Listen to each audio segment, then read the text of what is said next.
Salut tout le monde, j'espère que vous allez bien. Ça faisait un petit bout de temps que je vous avais pas présenté d'action éligible au PEA et tu vas voir que celle-ci pourrait potentiellement t'intéresser quand je vais te présenter les fondamentaux qui sont tout simplement excellents. Donc il s'agit d'une société qui m'a été demandée par un abonné. Merci à toi parce que déjà moi ça me permet de me remettre à jour sur cette action que j'avais, je t'avouerai, perdu de vue depuis quelques temps. Donc il s'agit de Evolution AB, qui est une entreprise, donc c'est un éditeur de logiciels spécialisé ici pour les jeux de casino en ligne. Donc du coup c'est parti, on va regarder ensemble ces fondamentaux et tu vas voir à quel point ils sont vraiment excellents.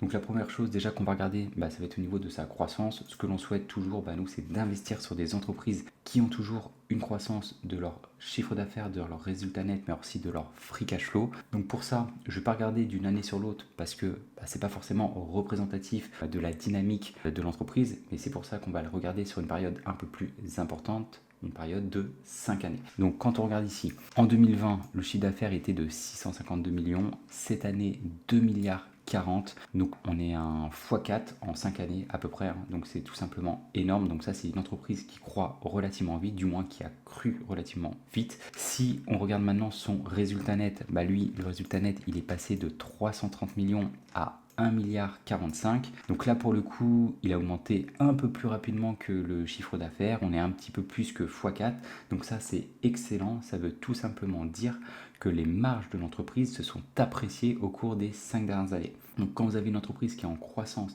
et qui arrive aussi à croître ses marges d'année en année, ça c'est tout simplement exceptionnel. C'est dans ce genre d'entreprise que vous souhaitez investir. Cependant, attention, comme je vous le répète, le résultat net, ok, c'est très bien à regarder, mais faites très gaffe puisque c'est une métrique très facilement et trop souvent manipulée par les experts comptables. En gros, il est très simple de manipuler cet indicateur, soit pour vous faire croire que l'entreprise a généré des bénéfices qui au final ne les a pas vraiment générés, elle n'a pas généré autant d'argent, donc ça c'est pour tromper l'actionnaire on va dire, soit autrement l'entreprise fait en sorte de diminuer en fait son résultat net pour essayer de payer le moins d'impôts possible. Donc c'est pour cette raison que moi je vais regarder une seconde métrique qui est bien plus représentative de la santé financière de l'entreprise et qui est le free cash flow.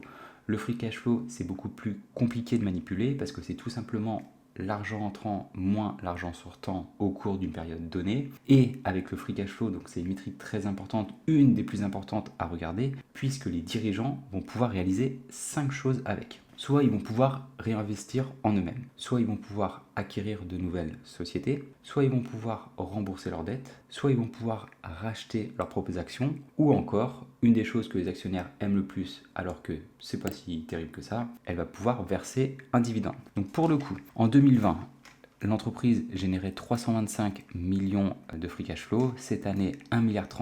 Donc là, on est à un petit peu moins d'un x4. Non, normalement, ouais, ça doit être ça à peu près. On est autour du x4. Donc là, ok, ça a peut-être augmenté un petit peu moins rapidement que le résultat net.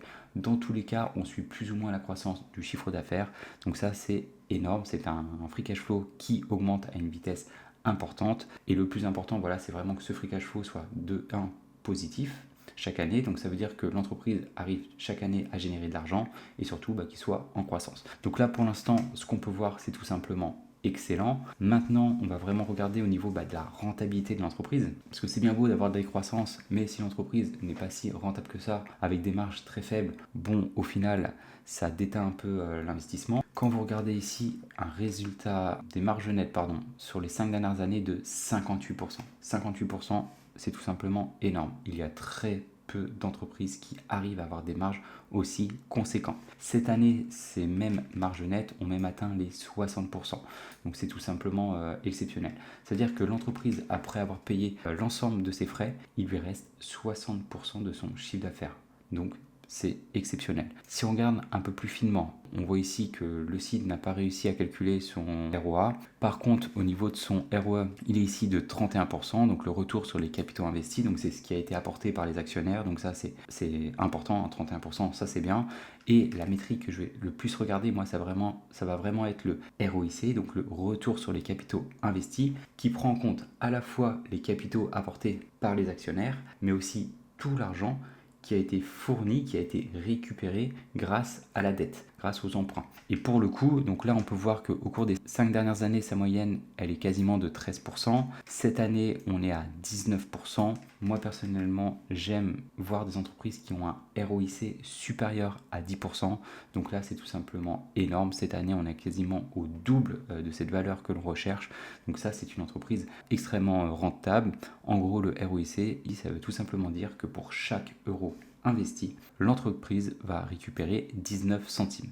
Donc ça, c'est incroyable. Maintenant, ce qu'on va regarder, ça va être vraiment au niveau de son endettement. Ce qu'on souhaite, c'est investir dans des entreprises qui ne sont pas endettées, ou du moins, si elles sont endettées, que cette dette soit maîtrisée. Pour ça, on va regarder au niveau de sa dette long terme. Donc la dette long terme ici peut être remboursée en 4 mois de free cash flow. C'est peanuts, c'est rien du tout. Ça, c'est une entreprise qui maîtrise parfaitement sa dette long terme. Maintenant, on va aussi regarder sa dette nette, donc qui correspond à sa dette totale moins tout l'argent qu'elle possède sur ses comptes en banque et ses investissements court terme. Ici, donc pour la calculer, il faut juste faire la différence entre la valeur d'entreprise que vous avez ici et la capitalisation boursière. Si vous faites la différence entre ces deux indicateurs, on est ici à 640 millions. 640 millions comparé ici à les 893 millions. En moins d'un an, l'entreprise peut rembourser sa dette nette. Donc là, c'est excellent. Le volet de l'endettement est maîtrisé par cette société. Donc ça, c'est tout simplement nickel. Enfin, le dernier indicateur que je vais regarder, moi, ça va être vraiment le nombre d'actions en circulation qui va tout simplement nous permettre de savoir si nous, en tant qu'actionnaires, on investit sur cette société, est-ce qu'au fil du temps, on sera dilué ou non? Donc, est-ce que notre part dans l'entreprise sera de plus en plus importante ou au contraire, est-ce qu'elle sera de plus en plus petite? Donc pour ça, je regarde directement le nombre d'actions en circulation et on veut que cet indicateur soit stable dans le temps, ou le mieux, c'est s'il est en diminution. En 2020, il y avait 189 millions d'actions en circulation. Cette année, 210 millions. Donc là, on est dilué par l'entreprise. Ça correspond à peut-être un peu plus de 10%. On est peut-être à 11-12% de dilution. Donc ça, ok, notre part a diminué entre 2020 et 2024. Par contre, rappelez-vous quand même que pendant ce même laps de temps, le free cash flow a fait un x4. Donc certes, ta part a diminué, mais tu génères quand même beaucoup plus d'argent que ce que tu pouvais en générer en 2020.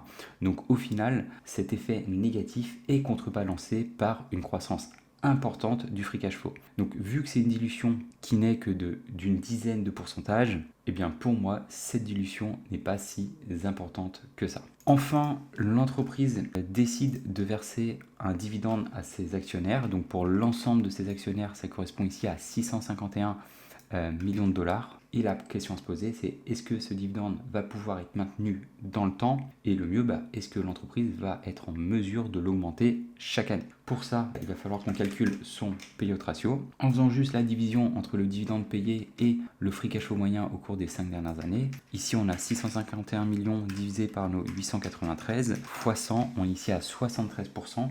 Donc ça, c'est relativement important. Là, à 73%, on ne peut pas dire que le dividende est pérenne dans le temps. Cependant, attention, rappelez-vous, le free cash flow a énormément augmenté au cours des 5 dernières années. Ce qui veut dire que, comme vous le voyez ici, il était de 325 millions il y a encore 5 ans, cette année 1,36 milliard.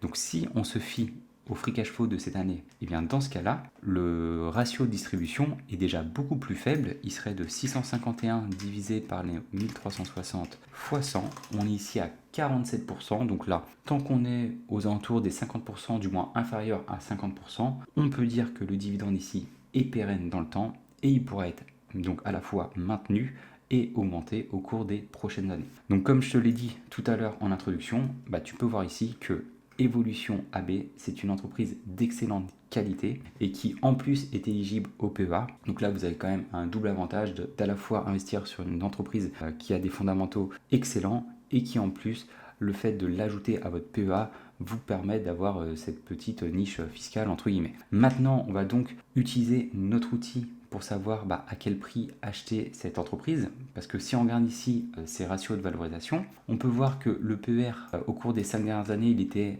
de 19, cette année de 12,63, et si on regarde le PCF, il était plus ou moins, dans les mêmes eaux, entre 13,50 ici et 20. Donc ce qui pourrait sous-entendre qu'actuellement, l'action pourrait être sous-évalué. Mais pour s'en assurer, on va devoir utiliser du coup notre outil parce que tout cela va dépendre de la croissance que l'entreprise aura au cours des prochaines années ainsi que des marges qu'elle pourra réaliser. Donc on va utiliser notre outil, mais juste avant, si toi tu n'es pas abonné à la chaîne, eh bien je t'invite à le faire afin de rejoindre cette communauté d'investisseurs performants et ne pas louper les prochaines vidéos. Donc, au niveau de la croissance du chiffre d'affaires. Donc là, on voit que c'est des croissances qui ont tendance à diminuer d'année en année. Ça, c'est normal, hein. Plus votre chiffre d'affaires est important, plus il est compliqué d'avoir des croissances au même rythme. Vous comprendrez que réaliser 10% de croissance quand vous faites 1 million de chiffre d'affaires, ça veut dire augmenter votre chiffre d'affaires de 100 000 euros. En revanche, quand votre chiffre d'affaires il est de 10 milliards de dollars, 10%, il faut l'augmenter de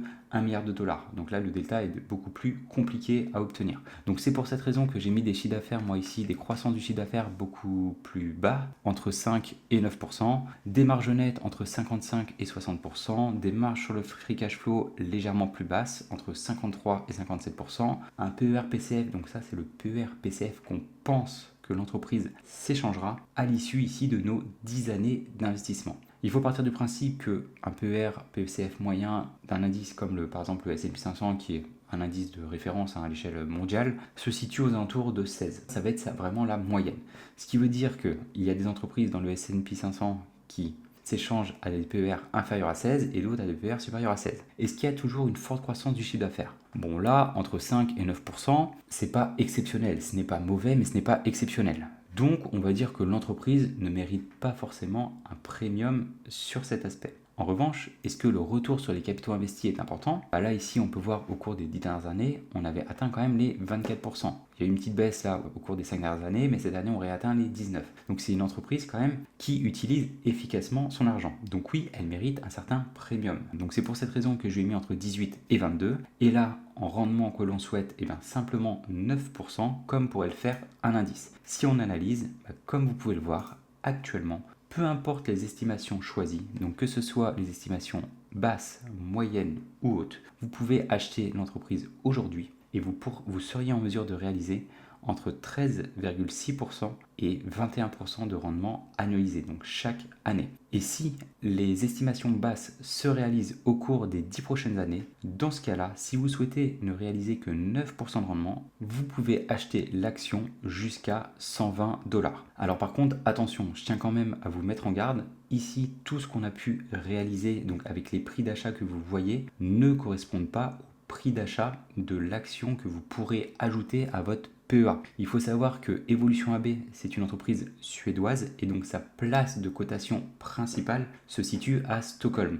Et donc son ticker, donc le véritable ticker que vous allez pouvoir ajouter si vous souhaitez mettre cette entreprise dans votre PEA, c'est le ticker EVO, donc à la bourse STO. Celui que j'utilise ici en fait sur ce site, je ne peux pas avoir accès aux informations de ce ticker à Stockholm, c'est pourquoi je passe par un autre symbole qui est EVVTY, mais en gros ce qui veut dire que là, quand vous voyez ici le prix d'achat de 86,59 $, ça correspond en fait à aujourd'hui 840 couronnes suédoises. Donc après, à vous de faire la conversion entre ces différentes valeurs par rapport aux couronnes suédoises et savoir à quel prix potentiellement maximal vous pourrez acheter l'action. Merci d'avoir regardé la vidéo. Si tu ne l'as pas encore vue, j'ai analysé 2 sociétés qui m'ont été demandées par des abonnés. Donc la première, Etsy, qui est une plateforme de e-commerce en ligne, et la seconde entreprise, Lam Research, qui évolue dans le domaine des semi-conducteurs. Dans tous les cas, nous on se retrouve dans une prochaine vidéo.